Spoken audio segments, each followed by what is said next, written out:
ಇನ್ನು ಮಕರ ರಾಶಿ. ಮಕರ ರಾಶಿಯವರು ಕಳೆದ 7 ವರ್ಷಗಳಿಂದನೂ ಕೂಡ 7.5 ವರ್ಷಗಳಿಂದನೂ ಕೂಡ ಬಹಳ ಕಷ್ಟವನ್ನು ಪಟ್ಟಿರ್ತಾರೆ. ಯಾಕೆಂದರೆ 7.5 ನಡೀತಾ ಇತ್ತು, 7.5 ಮುಗಿತಾ ಇದೆ, ಇನ್ನೇನು ಅನುಕೂಲ ಆಗುತ್ತೆ. ಶನಿ 3ನೇ ಮನೆಗೆ ಬರ್ತಾನೆ, ಅದರಿಂದ ಶತ್ರು ಧ್ವಂಸ ಯೋಗ ಮತ್ತು ಅಧಿಕ ಧನಲಾಭ ಯೋಗ, ಭೂಮಿಯಿಂದ ಏನಾದರೂ ಅನುಕೂಲ ಆಗ್ತಕ್ಕಂಥದ್ದು ಎಲ್ಲವೂ ಕೂಡ ಆಗ್ತಕ್ಕಂಥದ್ದು, ಸೇವಕರಿಂದ ಅನುಕೂಲ ಆಗ್ತಕ್ಕಂಥದ್ದು. ಯಾಕೆಂದರೆ ಶನಿ ಸೇವಕ ವರ್ಗವನ್ನು ಸೂಚಿಸ್ತಾನೆ. ಅದೇ ರೀತಿಯಲ್ಲಿ ಗುರು ಸದ್ಯಕ್ಕೆ ಪಂಚಮದಲ್ಲಿದೆ, ಅನುಕೂಲಗಳು ಆಗ್ತಕ್ಕಂಥದ್ದು. ವಸ್ತ್ರಾಭರಣಗಳನ್ನು ಖರೀದಿ ಮಾಡ್ತಕ್ಕಂಥದ್ದು, ಅಥವಾ ವಾಹನವನ್ನು ಖರೀದಿ ಮಾಡ್ತಕ್ಕಂಥದ್ದು, ಅಥವಾ ಧನಲಾಭ ಆಗ್ತಕ್ಕಂಥದ್ದು, ವಿದ್ಯಾರ್ಥಿಗಳಿಗೆ ಅನುಕೂಲ ಆಗ್ತಕ್ಕಂಥದ್ದು ಎಲ್ಲ. ಆದರೆ ಮೇ 14ರ ನಂತರದಲ್ಲಿ ಗುರು ಷಷ್ಠಕ್ಕೆ ಹೋಗ್ತಾನೆ. ಆದ್ದರಿಂದ ಅಲ್ಲಿ ವಿದ್ಯಾರ್ಥಿಗಳಿಗೆ ಸ್ವಲ್ಪ ತೊಂದರೆ, ಆಲಸ್ಯ ಮತ್ತು ಕೆಲಸದಲ್ಲಿರೋರಿಗೆ ಅಧಿಕ ಒತ್ತಡ ಉಂಟಾಗ್ತಕ್ಕಂಥದ್ದು, ಹಿರಿಯರಿಗೆ ಅನಾರೋಗ್ಯ ಉಂಟಾಗ್ತಕ್ಕಂಥದ್ದು ಎಲ್ಲವೂ ಕೂಡ ಆಗುವಂಥದ್ದು. ರಾಹು ಕೇತುಗಳು ಕೂಡ ಅಷ್ಟೇ.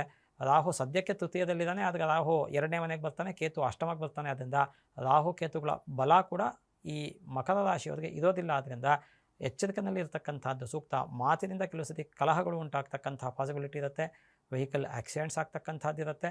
ಹಾಗಾಗಿ ಇವೆಲ್ಲವನ್ನೂ ಕೂಡ ಬಹಳ ಎಚ್ಚರಿಕೆಯಿಂದ ನಿಭಾಯಿಸಬೇಕಾಗತ್ತೆ. ಇನ್ನು ಮಕರ ರಾಶಿಯವರ ಪರಿಹಾರ ರೂಪದಲ್ಲಿ ನೋಡಬೇಕು ಅಂದರೆ ಅವರು ಮುಖ್ಯವಾಗಿ ಗುರು ರಾಹುಕೇತುಗಳಿಗೆ ಶಾಂತಿಯನ್ನು ಮಾಡಿಕೊಂಡು ಗಣಪತಿ ಪೂರ್ವಕವಾಗಿ ಹರಿಹರರನ್ನು, ಇಷ್ಟದೇವತೆಯನ್ನು ಆರಾಧನೆ ಮಾಡಿ, ಪಶು ಪಕ್ಷಿ ಪ್ರಾಣಿಗಳಿಗೆ ಮತ್ತು ಯಾರಿಗೆ ದುಡಿಯೋದಕ್ಕೆ ಕೈಲಾಗಲ್ಲ ಅಂತಹ ಮನುಷ್ಯರಿಗೆ ನಿಮ್ಮ ಕೈಲಾಗ್ತಕ್ಕಂತಹ ಸೇವೆ ಸಹಾಯವನ್ನು ಮಾಡ್ತಕ್ಕಂಥದ್ದು ಸೂಕ್ತ.